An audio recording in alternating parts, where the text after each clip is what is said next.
Assalamualaikum Maria dan teman-teman. Pada kesempatan kali ini saya akan mempresentasikan tugas UTS kita yang membahas tentang data analytics. Baik, untuk poin pertama kita akan membahas tentang pengertian data analytics. Data analytics adalah suatu bidang ilmu yang mempelajari bagaimana cara mengumpulkan, mengolah, dan mengatur data mentah sehingga bisa menjadi informasi yang menjawab pertanyaan atas masalah tertentu. Lalu selanjutnya informasi ini digunakan sebagai dasar untuk membuat keputusan atau prediksi di masa depan.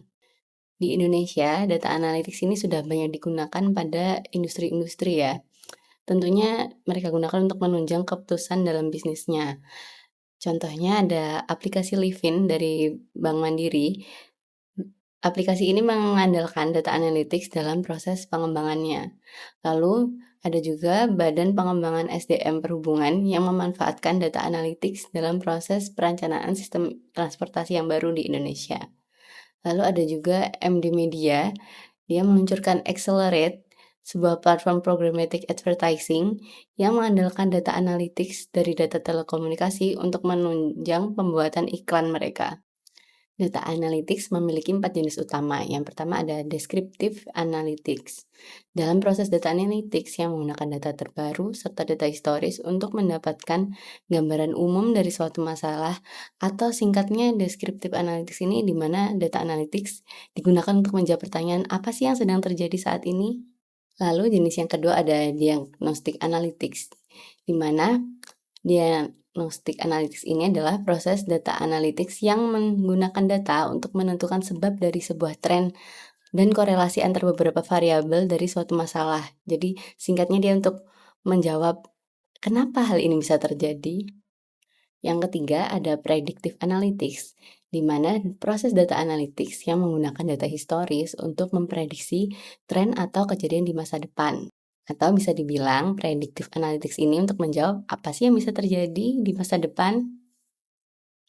Lalu yang keempat ada prescriptive analytics, di mana proses data analytics yang menggunakan data serta mempertimbangkan seluruh faktor yang relevan untuk merumuskan langkah selanjutnya yang harus dilakukan di masa depan. Jadi, prescriptive analytics ini untuk menjawab apa ya yang harus dilakukan di masa depan.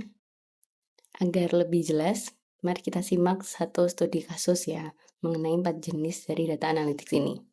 Misalkan perusahaan pelayanan transportasi online, kita sebut saja PTX, dari data yang dimilikinya, mereka menemukan bahwa jumlah order dari menu pengiriman makanannya menurun 10% dibandingkan bulan lalu. Jadi di bulan ini tuh lebih rendah 10% dibandingkan bulan lalu.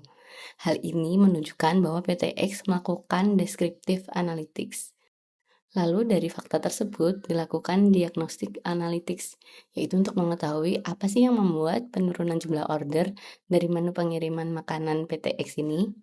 Lalu setelah dilakukan diagnostic analytics, misalkan ditemukan atribut yang paling berkorelasi dengan menurunnya jumlah order pemesanan makanan. Ternyata hal ini terjadi hanya di wilayah A, B, dan C.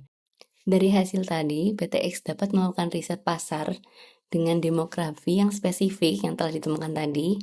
Apa sih yang membuat di daerah tadi order pemesanan makanannya menurun?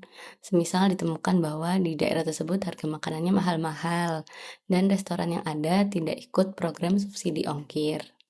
Setelah ditemukan fakta pada descriptive analytics dan ditemukan alasan atas kejadiannya pada diagnostic analytics, selanjutnya PTX melakukan predictive analytics, yaitu untuk memprediksi bagaimana ya tren ke depannya jika saat ini muncul masalah turunnya order pengiriman makanan sebanyak 10% tadi.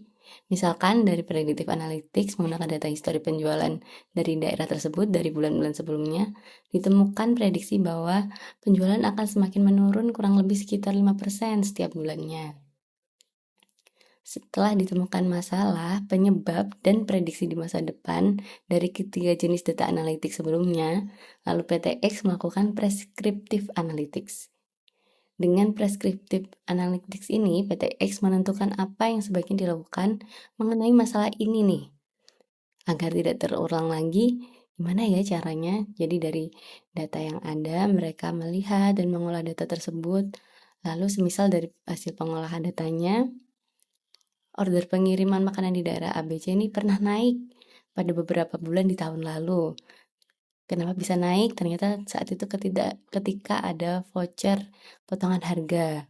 Maka melihat informasi ini, PT X menentukan akan melakukan kembali memberikan voucher potongan harga untuk daerah tersebut. Lalu PT X akan mencoba menghubungi restoran-restoran di daerah tersebut untuk kembali mensosialisasikan subsidi gratis ongkir, sehingga akan menarik restoran tersebut untuk ikut dan meningkatkan pemesanan dengan join si subsidi gratis ongkir ini. Selanjutnya kita akan membahas profesi dalam data analytics ini atau disebut dengan data analis. Jadi data analis adalah seorang profesional pada bidang data science yang memiliki kemampuan untuk mengolah, menganalisis, serta membuat visualisasi data guna membantu sebuah perusahaan dalam merumuskan sebuah keputusan. Lalu kemampuan apa ya yang wajib dimiliki seorang data analis? Antara lain adalah kemampuan analisa data, termasuk di dalamnya harus memiliki problem solving, critical thinking, dan juga computational thinking. Lalu seorang data analis juga harus sedikit mengerti pemrograman, sedikit ataupun banyak sangat dibutuhkan juga.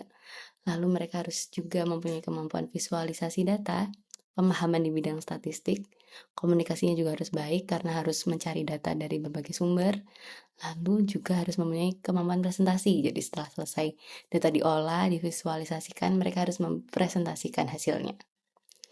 Dan prospek dari pekerja data analis ini tergolong masih sangat baik karena memang sangat dibutuhkan. Hampir setiap industri itu membutuhkan data analis untuk membantu mengolah datanya sehingga bisa mengembangkan bisnisnya lebih baik lagi. Bahkan dalam daftar pekerjaan yang paling dibutuhkan pada tahun 2025 yang dirilis oleh World Economic Forum, data analis ini memiliki predikat pekerjaan yang paling dibutuhkan. Yang selanjutnya kita akan membahas keterkaitan antara data analytics dan business intelligence. Dua istilah ini saling berkaitan dan sering tertukar gitu pengertiannya. Jadi, business intelligence adalah mencakup strategi, teknologi, dan alat yang digunakan perusahaan untuk mengolah data yang saat ini dan data historis untuk melihat posisi bisnis sebuah perusahaan serta membantu perusahaan mengambil sebuah keputusan. Lalu, data analytics adalah proses teknis di mana data mentah diolah menjadi sebuah informasi untuk menjawab suatu pertanyaan dalam suatu masalah.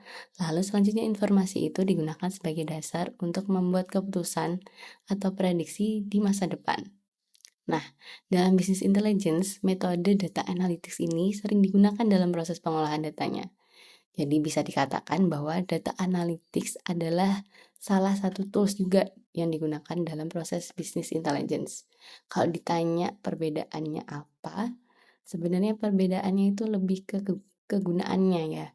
Kalau business intelligence itu untuk melihat posisi bisnis dari suatu perusahaan saat ini, sehingga bisa mengetahui tuh bagian apa ya dalam perusahaan ini atau bisnis ini yang perlu diperbaiki.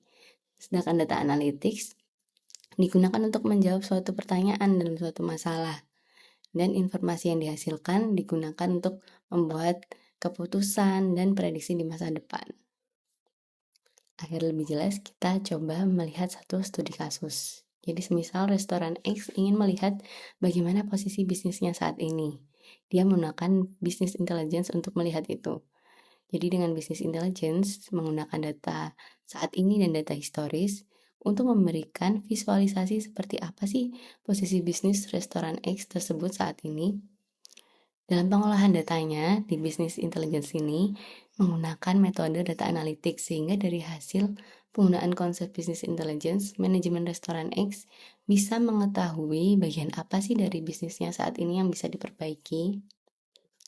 Lalu semisal restoran X ingin meningkatkan penjualannya di tengah bulan di mana biasanya penjualannya menurun, maka restoran X menggunakan konsep data analytics untuk mengolah datanya sehingga manajemen restoran X mendapatkan informasi yang lebih mendalam dan berguna untuk merumuskan keputusan mengenai langkah apa ya yang bisa diambil agar penjualan di periode tengah bulan tersebut dapat meningkat.